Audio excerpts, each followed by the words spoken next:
علی بھائی اگلا سوال ہے، آپ نے اپنے ایک کلپ میں فرمایا تھا کہ قیامت کے دن ہر انسان کو اس کے باپ کے نام کے ساتھ بلایا جائے گا، یعنی فلاں بن فلاں۔ مجھے یہ پوچھنا تھا کہ اگر واقعی یہ یونیورسل ٹروتھ ہے تو سیدنا عیسیٰ علیہ السلام کو کس ولدیت کے ساتھ بلایا جائے گا؟ پلیز وضاحت فرما دیں۔ بڑی دور تک پہنچ گئے جی آپ۔ دیکھیں قرآن و سنت میں جتنے بھی احکامات آتے ہیں نا وہ جنرل ہوتے ہیں، ایکسیپشنز آر آلویز دیر۔ شکر حضرت عیسیٰ کا پوچھ لیا، ان کی تو میں ماں کا نام بتا سکتا ہوں، آدم علیہ السلام کا ذکر کرتے تو میرے پلے کچھ بھی نہیں سی بتانے کے لیے۔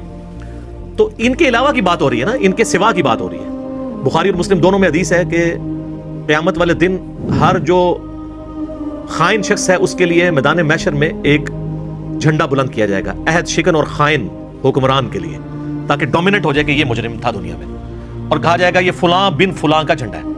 ہمارے کئی ایک لیڈرز کے جھنڈے وہاں پہ گڑے ہوئے ہوں گے، فلاں بن فلاں، یہ فلاں بن فلاں، یعنی یہ اس کو کوئی پرائڈ آف پرفارمنس نہیں دیا جا رہا ہوگا، بلکہ بتایا جائے گا کہ یہ خائن تھا اور یہ عہد شکن تھا، اس نے خیانت کی اللہ تعالیٰ کی امانت کے اندر جو اللہ نے اس کو حکمران بنایا تھا۔ تو اس حدیث کے اوپر امام بخاری نے نا ایک باب باندھا ہے کہ قیامت والے دن لوگوں کو ان کے باپ کے نام کے ساتھ بلایا جائے گا۔ عربی میں جب فلاں بن فلاں کہا جاتا ہے نا تو اس کا مطلب باپ کی طرف منسوب کرنا ہوتا ہے، ماں کی طرف نہیں۔ یہ ایک جنرل بات ہے۔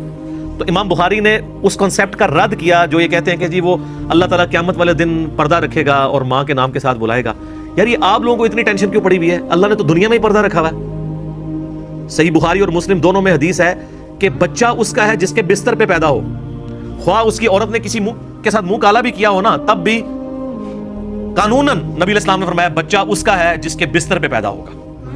تو دنیا میں اللہ نے پردہ رکھ دیا کہ اس کا نام ہوگا اس کا بیٹا جس کے بستر پہ پیدا ہوا۔ تو قیامت والے دن بھی یہ اسی طریقے سے ہوگا۔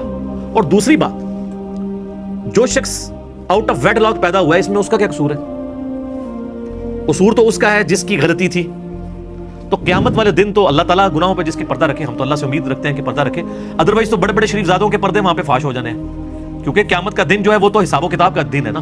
اس میں جب جوڈیشری میں کوئی چیز پیش ہوتی ہے، پھر گواہوں کے ساتھ پورے کا پورا نامہ اعمال جو سورہ بنی اسرائیل میں آتا ہے کہ اپنا نامہ اعمال پڑھ آج اپنا حساب کرنے کو، تو خود ہی کافی ہے۔ اور ایک اور جگہ اللہ تعالیٰ فرماتا ہے کہ انسان کہے گا کہ یہ کیسی کتاب مجھے اللہ نے دی ہے جس نے نہ کوئی چھوٹی چیز چھوڑی ہے نہ کوئی بڑی چیز، ہر ایک چیز اس کے اندر لکھ دی گئی ہے۔ تو قیامت کا دن تو بہت سخت ہے، اس کا معاملہ بالکل الگ ہے۔